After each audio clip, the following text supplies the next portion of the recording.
আমি বরুণ মজুমদার। আজ আমি হাজির হয়েছি একটি এক্সপেরিমেন্ট নিয়ে।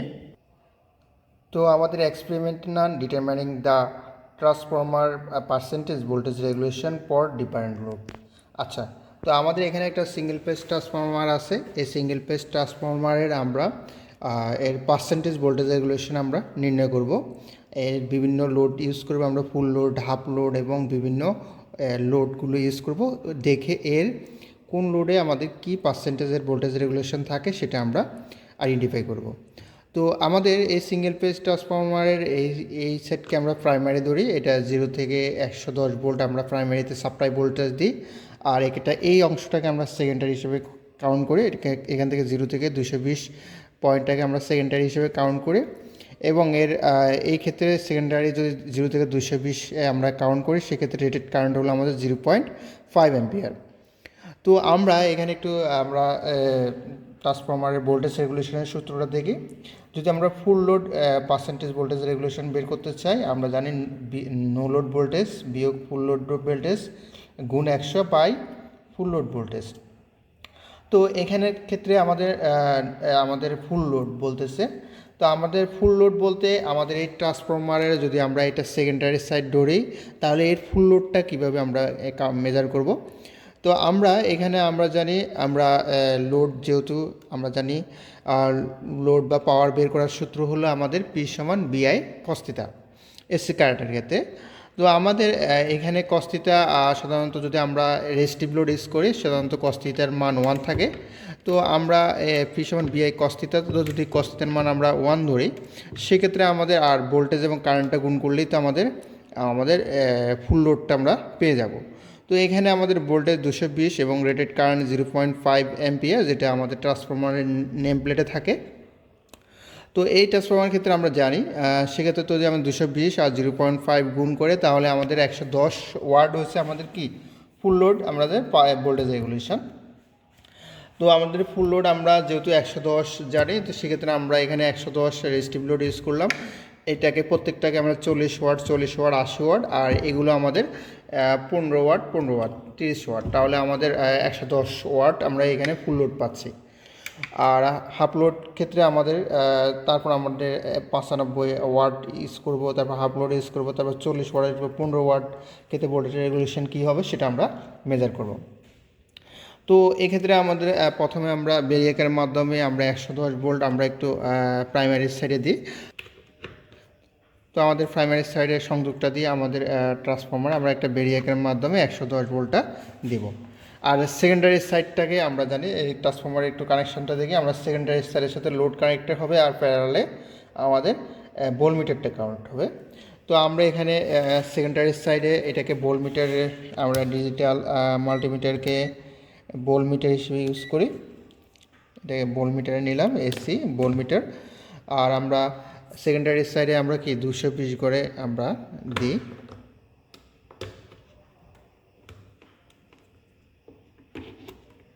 আচ্ছা, এখন আমাদের আগে নো লোড ভোল্টেজ। আচ্ছা, আমাদের নো লোড ভোল্টেজ কী হবে, আমরা নো লোড ভোল্টেজ এখানে যদি আমার 0 থেকে 220 ভোল্ট আমার স্কেলে আসে, তো আমরা 0 থেকে 30 ভোল্ট আমরা যদি সেকেন্ডারি পাই, সেটা হবে আমাদের নো লোড ভোল্টেজ। তো আমরা আগে পাওয়ারটা দিই ট্রান্সফরমারের। তো আমরা একটু মাল্টিমিটারে খেয়াল রাখি, এখানে আমাদের সেকেন্ডারিতে 220 ভোল্ট পর্যন্ত আমরা নেব।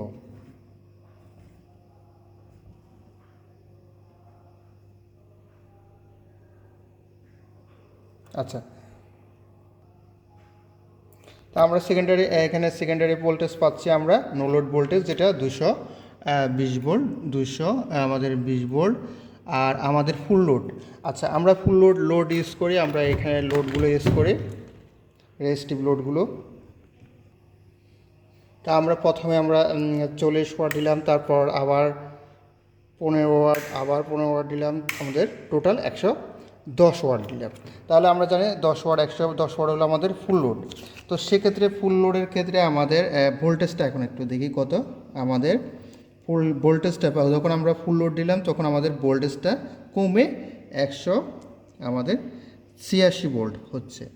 আচ্ছা, আমাদের 86 ভোল্ট আর ফুল লোড আমাদের কত এখানে গুণ 100, এটা থাকবে আর সাথে কী হবে আমাদের আবার ফুল লোড 186। এখন আমরা 95 ওয়াটের ক্ষেত্রে ভোল্টেজ রেগুলেশন মেজার করব। তো আমাদের এখানে আমরা একটা 15 ওয়াট আমরা পাওয়ার বন্ধ করে দিই। সেক্ষেত্রে আমাদের এখন 95 ওয়াট আছে। 95 ওয়াটের ক্ষেত্রে আমাদের ভোল্টেজ হলো আমাদের কত, এখানে আমাদের যেহেতু নো লোড ভোল্টেজ ছিল তো আমরা জানি 220, আর আমাদের এখন ফুল লোড ভোল্ট আমাদের 95 ওয়াটের ক্ষেত্রে ভোল্টেজ হলো 192, আর এখানে গুণ 100, তো আমাদের পার্সেন্টেজ ভোল্টেজ 95 ওয়াটের ভোল্টেজ 192। আচ্ছা, এখন আমরা হাফ লোডটা আমরা এখানে ছিল 110 আমাদের ওয়াট ছিল, তা আমাদের ফুল লোড, আর 55 ওয়াট হলো আমাদের কি হাফ লোড। তো আমাদের এখানে একটা আমাদের আবার 40 ওয়াট কমাই দিই, তাহলে আমরা আমাদের হাফ লোড পাচ্ছি। তো আমাদের হাফ লোডের ক্ষেত্রে আমাদের এখন ভোল্টেজ হলো আমাদের 205। তো আমাদের নো লোড ভোল্টেজ ছিল, সাপ্লাই দিয়েছিলাম 220, হাফ লোড হলো 205, আর আমাদের এখানে 205 হবে, আর এখানে 100 হবে পার্সেন্টেজ। এখন আমাদের 40 ওয়াটের ক্ষেত্রে ভোল্টেজ রেগুলেশন দেখব। আমরা 40 ওয়াটের ক্ষেত্রে আমরা শুধুমাত্র 40 ওয়াটের একটা বাল্ব রাখি। তো আমাদের 40 ওয়াটের ক্ষেত্রে আমাদের এখন দেখলাম যে 209 আমাদের। তো আমাদের 220 আমাদের নো লোড ভোল্টেজ, তাহলে 209 হলো আমাদের কত, আমাদের 40 ওয়াটের ক্ষেত্রে 209 লোড, আমাদের 40 ওয়াটের ক্ষেত্রে আমরা পাচ্ছি 209, আর এখানে আমাদের 209 হবে, আর এখানে গুণ 100। তা এখন আমরা 15 ওয়াটের ক্ষেত্রে দেখি। তা আমরা 40 ওয়াট বন্ধ করে আমরা শুধুমাত্র একটি বা 15 ওয়াটের বাল্ব ইউজ করলাম। সেক্ষেত্রে আমাদের নো লোড ভোল্টেজ আগে কত ছিল, নো লোড ভোল্টেজ আমরা 220 প্রথমে মেজার করছিলাম, আর আমাদের 15 ওয়াটের ক্ষেত্রে 218 ভোল্ট, 218 ভোল্ট, আর আমাদের এখানেও 218 হবে নো লোড। আমাদের এখানে 218 হলো আমাদের 15 ওয়াটের ক্ষেত্রে ভোল্টেজ, আর তারপর আমাদের এখানেও 218, আর এখানে গুণ 100। আচ্ছা,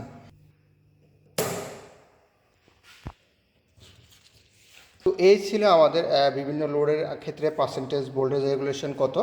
তো আমাদের এই ক্ষেত্রে যত পার্সেন্টেজ ভোল্টেজ রেগুলেশন যত কম হবে, সেই ক্ষেত্রে আমাদের ভোল্টেজ রেগুলেশন বলি সেটা অনেক ভালো।